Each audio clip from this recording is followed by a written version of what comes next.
কাগুলি মোড় ফ্লাইওভারে লাইট জ্বালিয়ে দিয়েছে, এই যে পুরো লাইট জ্বলছে।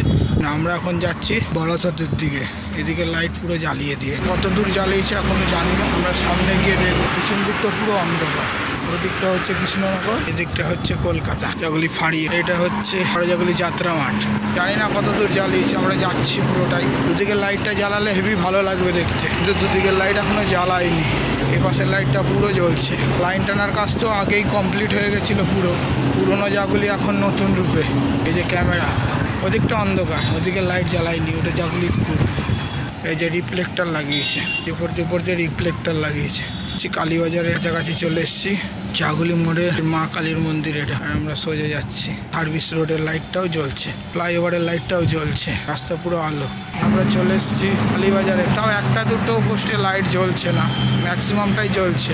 কালীবাজার পর্যন্ত পুরো লাইট, তারপরে কালীবাজার থেকে আনন্দপুর পর্যন্ত তো আগেই লাইট দেখিয়েই জ্বলছিল, এখন তো জ্বালাচ্ছে না কেন জানি না। সে ভিডিও আছে আমাদের চ্যানেলে। বাজার হাটবার বাজার বসেছে, পরে পুরো অন্ধকার। খেলার মাঠের পর পর্যন্ত যে NH-12, এই যে সার্ভিস রোডেরও পুরো লাইট জ্বালিয়ে দিয়েছে। এটা হচ্ছে কৃষ্ণনগরের দিকে যে ডান দিকটা, বাঁ দিকে কিন্তু লাইট নেই। কৃষ্ণনগরে যেতে ডান দিকটার পুরো লাইট জ্বলছে।